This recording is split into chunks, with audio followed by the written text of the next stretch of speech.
Hello बच्चों, स्वागत है आपका गुरुधाम क्लासेस में। आज के इस वीडियो में हम लोग बेसिक मैथ का काफ़ी इम्पॉर्टेंट चैप्टर डिफरेंशिएशन ये हम लोग स्टार्ट करेंगे। डिफरेंशिएशन बहुत ही यूजफुल है इन फिजिक्स, है ना। मान के चलिए कि फिजिक्स के हर चैप्टर में, लगभग ऑल चैप्टर में आपको इसका यूज दिख जाएगा। इसलिए डिफरेंशिएशन मैथ का चैप्टर होते हुए भी फिजिक्स का बहुत ही काम का एक टूल है, एक मैथमेटिकल टूल है जो फिजिक्स में हम लोग कई बार इस्तेमाल करेंगे। ठीक है, तो काफ़ी इम्पॉर्टेंट है।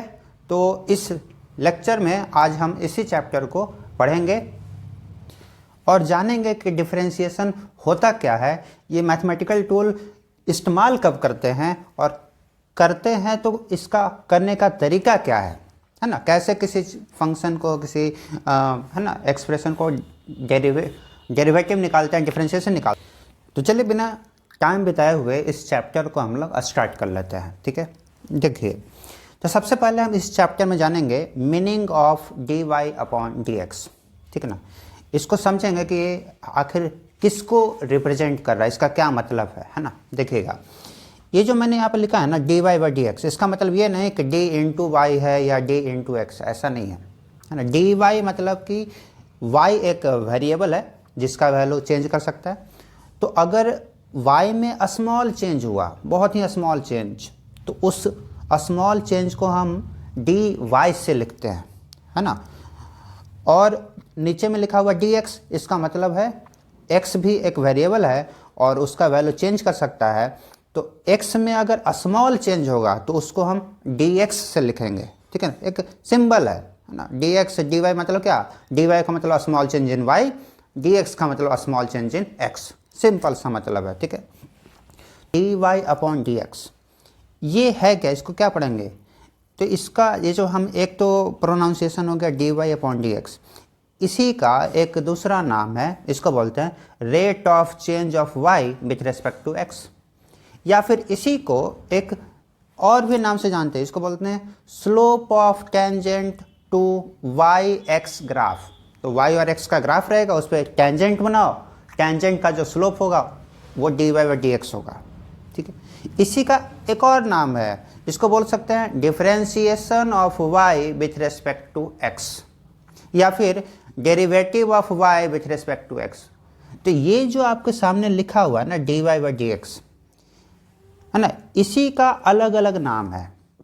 जैसे होता है ना, एक ही इंसान का, है ना, अलग अलग जगह पे अलग अलग नाम होता है। जैसे मान लीजिए एक बच्चा का स्कूल में नाम अलग है, घर पे नाम अलग होगा उसका, नानी घर गया उसका नाम अलग है।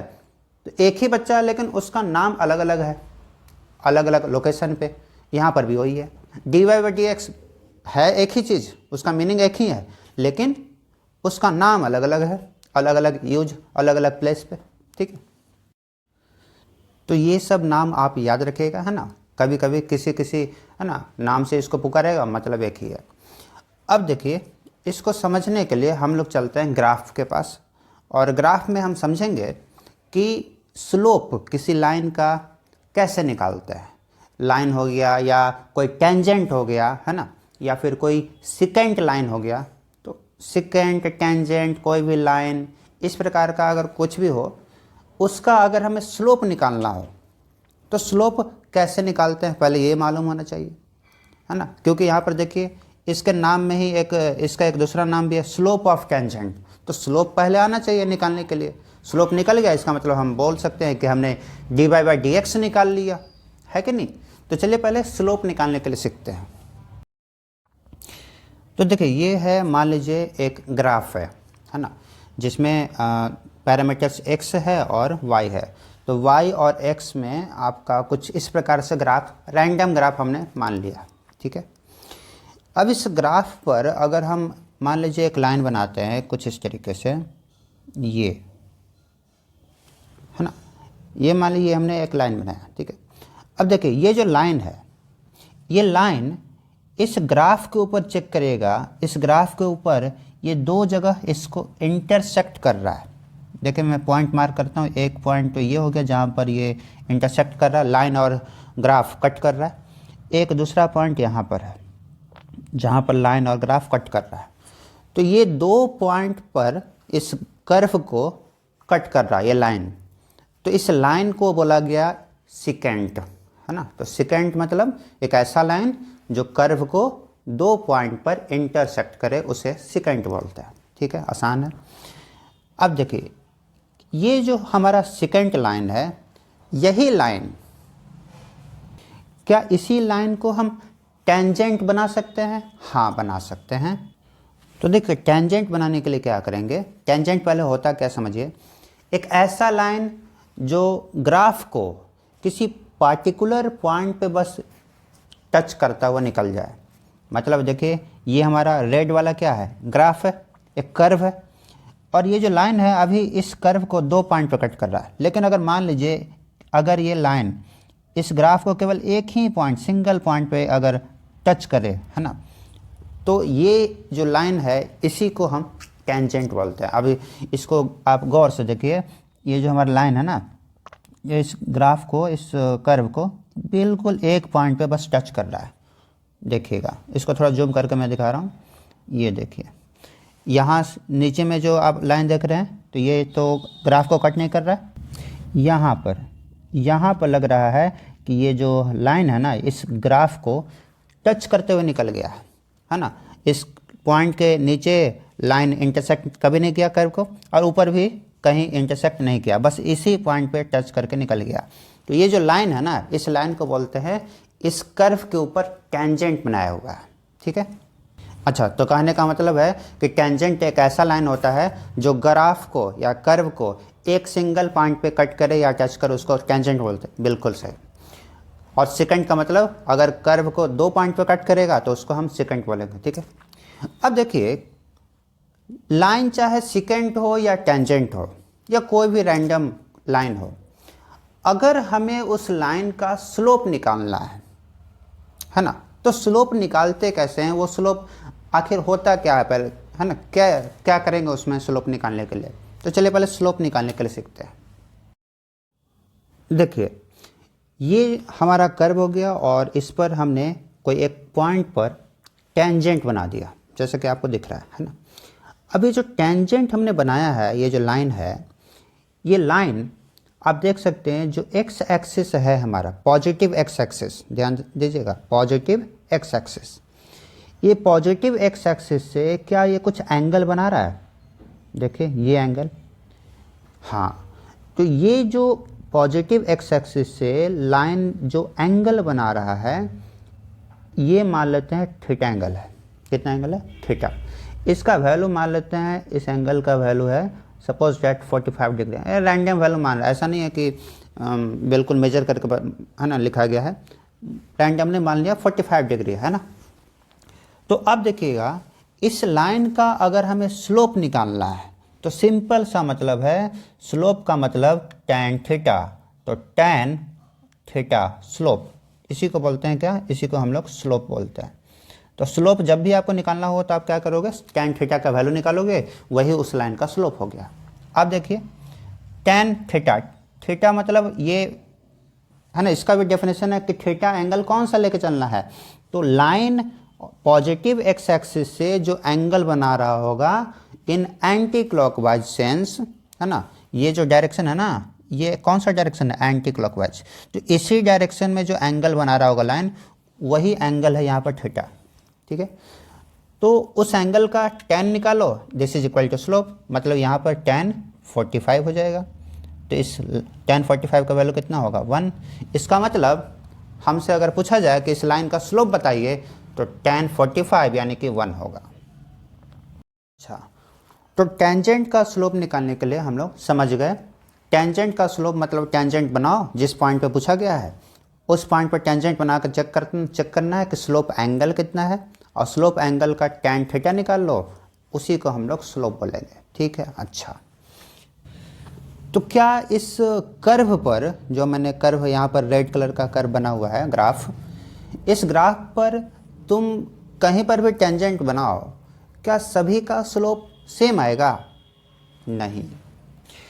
ये जो हमारा टेंजेंट बनाया हुआ है, ये एक पार्टिकुलर पॉइंट, मान लीजिए पॉइंट का नाम है P, तो पॉइंट P पर ये टेंजेंट बना है और वो टेंजेंट बनाने से एंगल बना रहा है 45, तो इसका स्लोप हो गया 1। अगर हम इस कर्व पर किसी दूसरे पॉइंट पर अगर हम टेंजेंट बनाएं तो वो कोई ज़रूरी नहीं है कि वो भी 45 डिग्री एंगल ही बनाएगा, हो सकता है अलग एंगल बनाए। जैसे फॉर एग्जांपल है ना, एक दूसरा हम टेंजेंट बनाकर चेक कर लेते हैं। देखिए, तो देखिए मैं एक दूसरा टेंजेंट बनाता हूँ यहाँ पर, है ना, यहाँ पर एक बना लेते हैं, ये पॉइंट हो गया, ठीक है। तो अगर हम यहाँ पर एक लाइन बनाए जो इसको टच करता हुआ इसी पॉइंट पर टच करता हुआ निकल जाए, तो ये जो हमारा एक दूसरा टेंजेंट बना है ना, मान लीजिए ये हमारा पॉइंट हो गया Q। तो इस सेकंड पॉइंट Q पर हमने एक दूसरा टेंजेंट बनाया, लेकिन आप क्लियरली देख सकते हो कि ये जो दूसरा वाला टेंजेंट है ये एक्स एक्सिस से जो एंगल बना रहा है, जिसको हम स्लोप एंगल बोलेंगे, पॉजिटिव एक्स एक्सिस से, ये 45 नहीं है, ये 45 से कुछ कम एंगल बना रहा है ना। आप देख सकते हैं ब्लू वाला लाइन ज़्यादा ऊपर है ना, ज़्यादा ऊपर वर्टिकल जैसा है, तो ये ज़्यादा एंगल बना रहा है, 45 बना रहा है, लेकिन ये 45 से कम बनाएगा। मान लेते हैं फॉर एग्जांपल 30 डिग्री, है ना, रैंडम वैल्यू माना है, तो ये tan 30 है। तो इसका अगर हमें स्लोप निकालना है तो सेकंड वाले लाइन का जो स्लोप हो जाएगा ये हो जाएगा tan 30, और tan 30 का वैल्यू आपको मालूम होगा ये होता है 1/√3। तो हम बोलेंगे कि ये जो दूसरा वाला टेंजेंट हमने बनाया है इसका स्लोप हो जाएगा 1/√3। सिंपल है। तो अगर आपका कोई कर्व दे दिया गया है तो कर्व दे करके अगर आपको टेंजेंट बनाया जाए और टेंजेंट का स्लोप पूछा जाए, बता सकते हो? बिल्कुल। तो यहाँ पर जो कर्व मैंने बनाया था इसके हर पॉइंट पर टेंजेंट अलग अलग बनेंगे और अलग अलग उनका स्लोप होगा।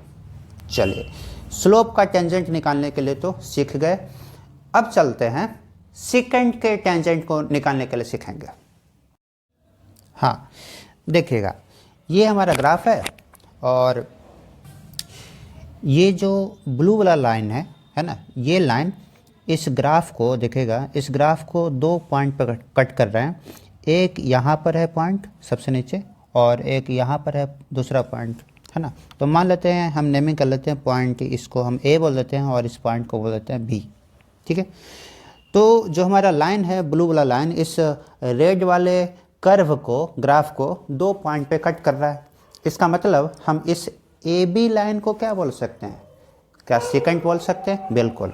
तो ये जो हमें सेकंड मिला यहाँ पर A और B पे इंटरसेक्ट कर रहा है, क्या इस दोनों पॉइंट का आप कोऑर्डिनेट लिख सकते हैं जहाँ पर कट कर रहा है? हाँ, देखिए, तो पॉइंट A कहाँ पर है? ये है x बराबर 1 के सामने और y बराबर 1 के सामने है, तो इसका कोऑर्डिनेट हो जाएगा 1,1, ठीक है। सिमिलरली अगर हम B पॉइंट को देखें तो B पॉइंट कहाँ पर है? तो y में हमारा 9 के सामने है और x में हमारा 3 के सामने है, तो ये हो जाएगा 3,9। तो अब देखिए, ये जो हमारा सेकंड है AB, तो AB सेकंड का हमें अब चाहिए स्लोप। इस लाइन का, इस सेकंड का स्लोप निकाले तो कैसे निकाले?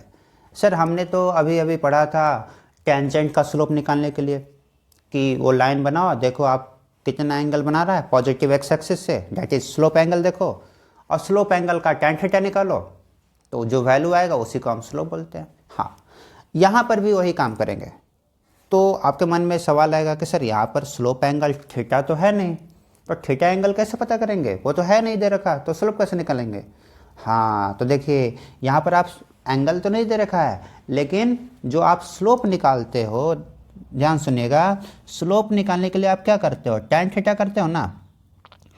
अगर थीटा नहीं दे रखा है तो उससे क्या tan थीटा और किसी के बराबर होता है? हाँ, ये सर होता है परपेंडिकुलर बाय बेस के बराबर। यानी कि अगर हमें थीटा ना दे रखा हो लेकिन उसके अलावा अगर हमें 2 साइड, एक ट्रायंगल का 2 साइड परपेंडिकुलर और बेस, अगर ये दोनों मालूम है तब भी हम tan थीटा का वैल्यू निकाल सकते हैं, है कि नहीं? हाँ, तो क्या इसका मतलब यहाँ पर हमें एक ट्रायंगल बनाने की ज़रूरत है जहाँ पर परपेंडिकुलर और बेस को दिखाना पड़ेगा, उसका वैल्यू निकालना पड़ेगा, तब जाके हम स्लोप निकालेंगे? बिल्कुल सही। तो देखिए, आपको एक ट्रायंगल कैसे बनाना है? यहाँ से बस पॉइंट B से एक नॉर्मल बनाना है ना, अलोंग y एक्सिस, ठीक है ना। पैरेलल टू वाई एक्सिस, और ये जो हमने बनाया है ना ए तक, और फिर ए से हम एक हॉरिजॉन्टल लाइन बनाएंगे अलोंग एक्स एक्सिस, ठीक है। तो ये देखिए एक राइट एंगल बन के तैयार हो गया, ठीक है। मान लीजिए इस जहाँ पर ये दोनों लाइन मिला इसको बोल देते हैं पॉइंट ओ, तो नहीं, ओ मतलब ओरिजिन हो गया, तो यहाँ पर एक दूसरा पॉइंट मान लेते हैं एम, ठीक है।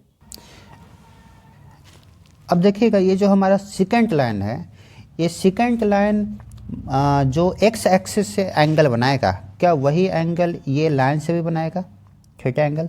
हाँ, क्यों? क्योंकि एक्स एक्सिस और ये जो हमारा लाइन है ए एम, दोनों तो पैरेलल है मतलब कि कॉरेस्पॉन्डिंग एंगल दोनों बराबर होगा, ये एंगल है ना, तो दोनों एंगल बराबर हो गया। तो आप उस एंगल का निकालो या फिर इस एंगल का निकालो, tan थीटा, दोनों से सेम ही आएगा, है ना। तो इस ट्रायंगल में बताइए कि इस ट्रायंगल में tan थीटा का वैल्यू क्या होगा?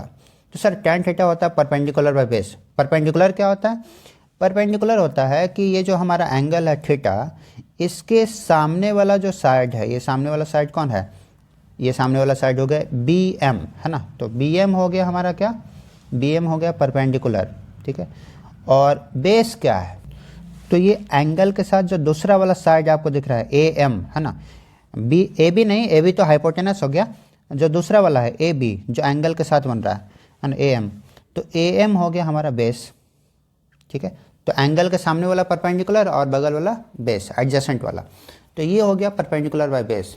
अब आप ये बताइए कि बी एम है क्या, इसमें बता सकते हो बी एम का वैल्यू?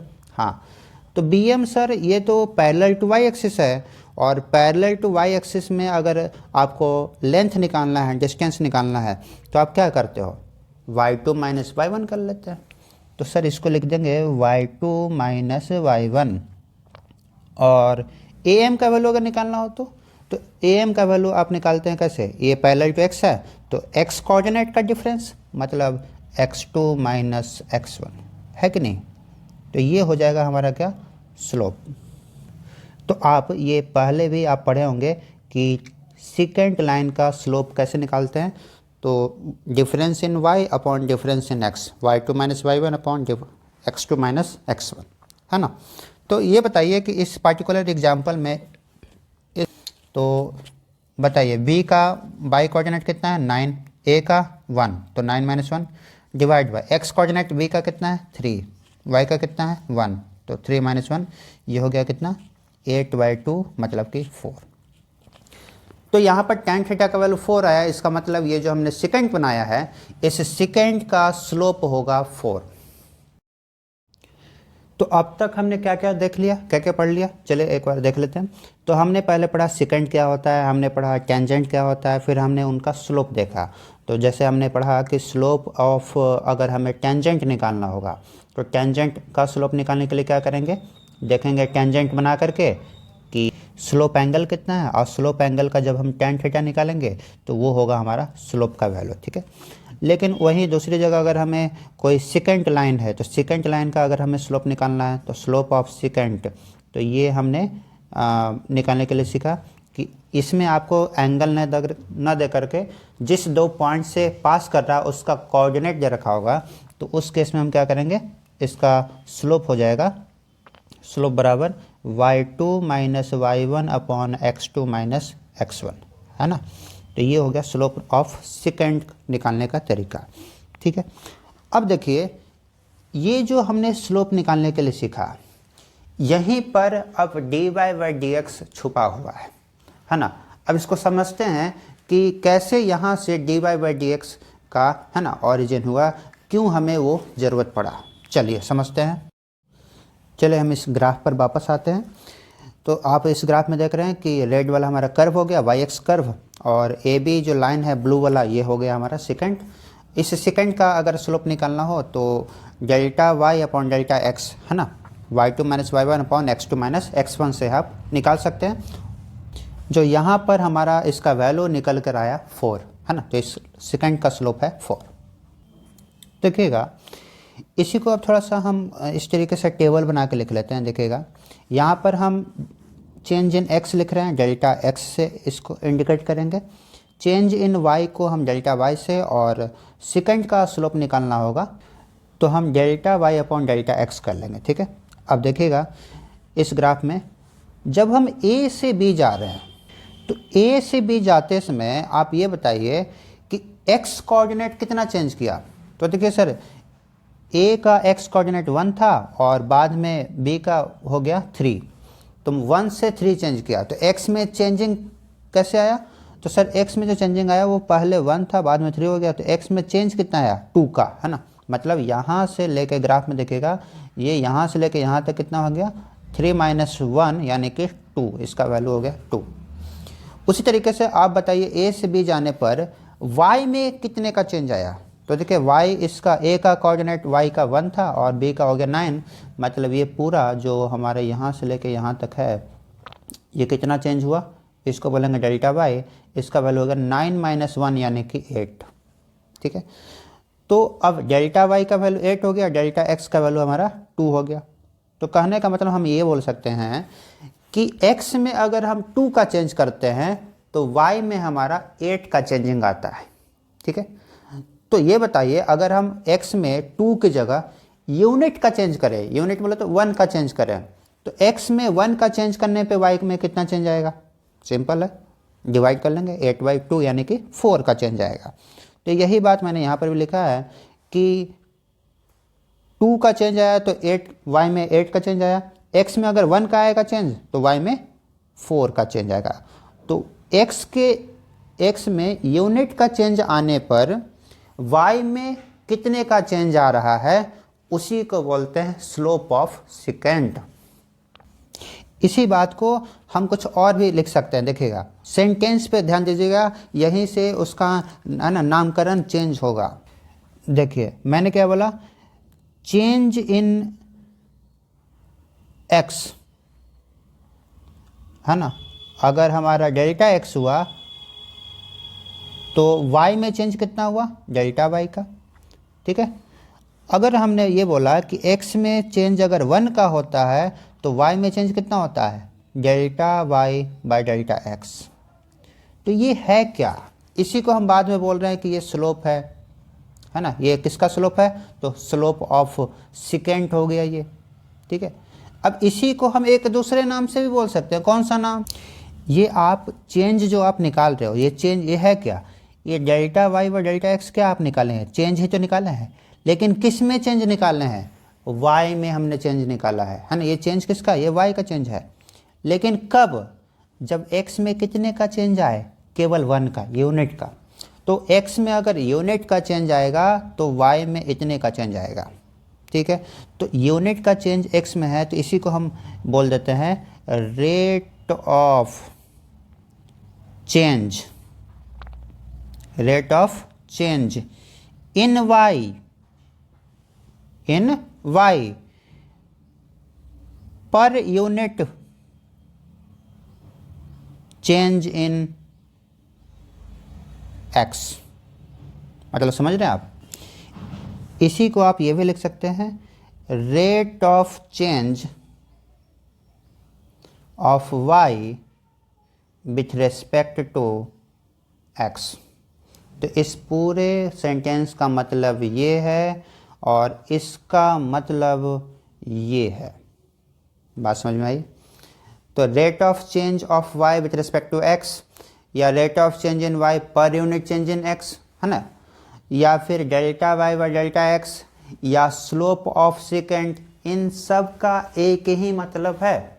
और इसी को हम सिंबल के जरिए dy अपॉन dx से इंडिकेट करते हैं, delta y by delta x से इंडिकेट करते हैं। तो सर ये अब किसी के मन में सवाल आएगा कि सर ये dy बाय dx और डेल्टा y व डेल्टा x क्या दोनों बराबर है? हाँ देखिए बराबर। ये dy का क्या मतलब है? dy का मतलब चेंज हो y में लेकिन स्मॉल चेंज हो। dx का मतलब x में चेंज हो रहा है लेकिन वो भी स्मॉल हो रहा है। और डेल्टा x का मतलब कोई ज़रूरी नहीं है कि x में जो चेंज हुआ है स्मॉल ही होगा, लार्ज चेंज भी हो सकता है ना। तो यहाँ पर dy/dx का मतलब स्मॉल चेंज। अब इसको चलिए इन दोनों के बीच में डिफरेंस क्या है इसको हम वापस से ग्राफ पर चलते हैं, समझते हैं इसको। देखिए ये हो गया हमारा रेड वाला कर्व हो गया और ब्लू वाला हमारा सिकेंट हो गया है ना, जहाँ पर ये सिकेंट जो है हमारा वो 2 पॉइंट पे कट कर रहा है, पॉइंट ए और पॉइंट बी पर। ठीक है, अब ये बताइए कि ए से बी जाने में एक्स में कितना चेंज आया।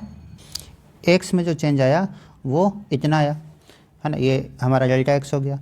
ठीक है, वाई में कितना चेंज आया ए से बी जाने पे, तो सर वाई में चेंज इतना आया, ये मैंने एक लाइन बना दिया। ठीक है, ये आया डेल्टा वाई, मतलब वाई में चेंज। तो क्या ये जो एक्स और वाई में चेंज आया है, क्या ये स्मॉल चेंज है? नहीं, ये तो सर अच्छा खासा चेंज आ रहा है। यहाँ पर तो 1 से कितना हो गया, 1 से 3 हुआ, मतलब 2 का चेंज आया। वाई में 1 से 9 हो गया, मतलब 8 का चेंज आया। ये स्मॉल चेंज नहीं है ना, काफ़ी सफिशिएंट चेंज, मतलब एक अच्छा वैल्यू है ना, इसको इग्नोर नहीं कर सकते हम। लेकिन अब इसी सेकंड को आप ध्यान से देखिएगा, हम ग्राफ को थोड़ा सा क्या करेंगे, छोटा करेंगे है ना। इस लाइन का जो लेंथ है ना, सेकंड का जो पॉइंट है, इसको पास लेकर आएंगे। धीरे धीरे हम पॉइंट बी को ए के पास लेकर आएंगे, लेकिन पॉइंट बी हमेशा कर्व पर ही रहेगा, ए और बी। ठीक है, अब देखिएगा ध्यान से, तो बी को अगर हम पास लेकर आते हैं, मान लो यहाँ से पहले अब यहाँ पर आ चुका है, सपोज करिए यहाँ पर आ चुका है। तो अब देखिए जब ये यहाँ पर आया तो अब ये जो पॉइंट बी है हमारा वो अब यहाँ पर आ चुका है। ठीक है, तो अब ए से बी जाने पर मान लीजिए ये बी था और यहाँ पर बी डैश हो गया। ठीक है, तो ए से अब बी डैश हो गया। तो ये बताइए कि ए से बी डैश जाने में एक्स में कितना चेंज आया। तो सर इस बार तो एक्स में बस इतना ही का चेंज आया है कि नहीं। कितना हुआ, तो ये हो गया, नीचे देखे 1 से 2 हुआ है, मतलब 1 का चेंज आया है। और ए से बी डैश जाने में वाई में कितना चेंज आया, तो वाई में चेंज हम देख रहे हैं कि 1 से 4 हुआ है ना। तो ये 1 से 4 मतलब कि 3 का चेंज आया।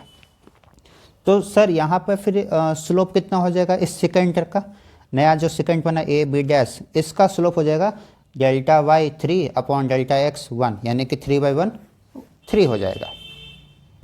अब देखिए इसी ग्राफ में अब हम इस बी डैश वाले पॉइंट को हम और पास लेकर आ रहे हैं। तो अगर हम इस बी डैश वाले पॉइंट को और पास लेकर आएँ, तो मान लीजिए धीरे धीरे पास आते आते यहाँ पर आ गया, बिल्कुल यहाँ पर। अब बताइए कि अब मान लीजिए ये पॉइंट हो गया बी डबल डैश। ठीक है, अब इस गौर से इस लाइन को देखिएगा, ये मैंने इसको थोड़ा जूम किया है। ठीक है, अभी भी आपको दिख रहा होगा कि जो हमारा कर्व है ना, कर्व को ये जो ब्लू वाला लाइन है ये 2 पॉइंट पे कट करता हुआ दिख रहा है। एक पॉइंट ए है, दूसरा पॉइंट बी डबल डैश है। तो अभी भी ये जो ब्लू वाला लाइन है इसको अभी भी हम क्या बोलेंगे, सेकेंड ही बोलेंगे। लेकिन अब देखिएगा इसमें सेकेंड का स्लोप कैसे निकलेगा, तो ए से बी डबल डैश जाने पर एक्स में इतने का चेंज आया और वाई में इतने का चेंज आया है ना। तो ये हो जाएगा हमारा डेल्टा वाई और ये हो जाएगा हमारा डेल्टा एक्स।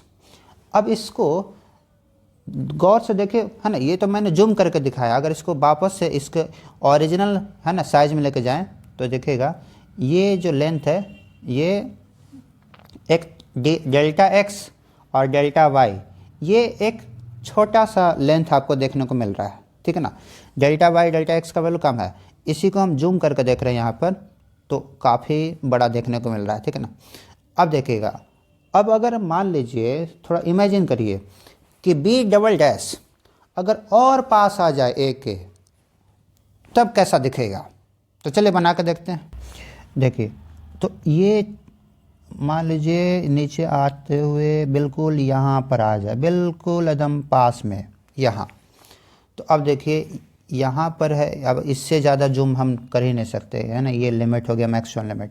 तो देखिए ये हो गया पॉइंट कौन सा, ये पॉइंट हो गया ए और ये पॉइंट हो गया बी ट्रिपल डैश। ठीक है ना, तो ये हो गया हमारा 2 पॉइंट ए और बी ट्रिपल डैश। अब सोच के देखिए इस ग्राफ को और इस टेंजेंट को, क्या हम कह सकते हैं कि ये जो हमारा सेकेंड बना है ए बी ट्रिपल डैश, क्या इसको हम टेंजेंट बोल सकते हैं। हाँ, लगभग टेंजेंट है। आप इसको है ना जूम आउट करके देखिए ऐसे, तो आपको क्या लगेगा, आपको लगेगा कि ए बी ट्रिपल डैश एक टेंजेंट ही तो है। लगभग ए और बी ट्रिपल डैश लगभग एक ही पॉइंट है, इतना पास है। हालांकि ये तो अभी भी हमें दिख रहा है कि काफ़ी दूर है, लेकिन एक्चुअल में रियलिटी में ये और भी पास होगा। अब इससे पास बनाएंगे तो आपको दिखेगा नहीं, है ना। तो इस वाले सिचुएशन में अगर हम बात करते हैं कि ए से triple dash B triple dash जाने में बताइए एक्स का कितना चेंज आया, तो सर एक्स का इतना चेंज आया, वाई का तो सर वाई का इतना चेंज आया, ठीक है। तो ये बताइए ये जो डेल्टा एक्स और डेल्टा वाई है, क्या अब इसका वैल्यू अभी भी ज़्यादा होगा कि अब बहुत ही कम हो चुका है, बहुत कम हो चुका है। तो कहने का मतलब अगर सेकेंड वाले जो 2 पॉइंट्स हैं, सर हमें मालूम है कि एक कर्व है तो सेकेंड उस कर्व को 2 पॉइंट पर कट करता है। अगर सेकेंड वाले दोनों पॉइंट्स काफ़ी पास आ जाए, इतना पास आ जाए कि चेंज इन एक्स और चेंज इन वाई नेग्लिजिबल हो जाए, तो उस केस में हम क्या बोल सकते हैं, डेल्टा एक्स जो होगा बहुत स्मॉल होगा तो उसको हम डी एक्स लिखेंगे, और जो हमारा डेल्टा वाई होगा, वाई में जो चेंज आएगा उसको हम डी वाई लिखेंगे। तो डेल्टा एक्स डेल्टा वाई का क्या मतलब है, small change in X small change in Y, यहाँ पर इस फिगर में। तो इसी को हम डी एक्स और डी वाई लिख देंगे, ठीक है। आप सोचिए इस जो छोटा वाला आपका सेकेंड बना है ना, जो लगभग टेंजेंट के जैसा दिख रहा है, तो इसका स्लोप कैसे निकालेंगे। तो इसका स्लोप अगर आपको निकालना होगा तो वही आप काम करिएगा, क्या, delta Y by delta X, है कि नहीं। सेकेंड का slope delta Y by delta X, लेकिन यहाँ पर डेल्टा वाई को हम डी एक्स लिख सकते हैं, सॉरी डी वाई लिख सकते हैं, क्योंकि ये बहुत ही स्मॉल है। और सिमिलरली डेल्टा एक्स को हम डी एक्स लिख सकते हैं। तो ये है क्या बताइए, ये D Y by D X जो हम पहले से सोच रहे थे, ये क्या आया, ये सर स्लोप के बराबर ही तो आया। किसका स्लोप, इस वाले स्लोप का, हाँ इस वाले सेकेंड का स्लोप आया, है ना। जो कहने के लिए तो सेकेंड है लेकिन दिख रहा है टेंजेंट के जैसा, है ना। आप इसको जूम आउट करके देखिए तो लगभग ये टेंजेंट ही दिखेगा, है ना। इसको थोड़ा सा अगर आप बढ़ा देते हो, है ना, इस लाइन को मान लीजिए ये जो लाइन है, इस लाइन को हम थोड़ा सा एक्सटेंड कर देते हैं, और ताकि ये दोनों पॉइंट से भी पास करे, लेकिन है ना देखिएगा क्या ये जो मैंने लाइन बनाया है ब्लू वाला, क्या ये ए और बी ट्रिपल डैश दोनों से पास कर रहा है, हाँ पास कर रहा है। लेकिन अब इसको जूम आउट करके आप देखिएगा तो लगेगा कि ये तो ग्राफ के ऊपर लगभग टेंजेंट है, तो हम इसको सेकंड क्यों बोले, हम इसको टेंजेंट बोलेंगे। हाँ तो यही है यहाँ पर कि अगर चेंज इन एक्स और चेंज इन वाई बहुत स्मॉल हो तो हम उसको डी वाई और डी एक्स लिख सकते हैं, और ये इसका जो स्लोप आएगा हम इसी को बोल देंगे स्लोप ऑफ टेंजेंट। बात समझ में आई।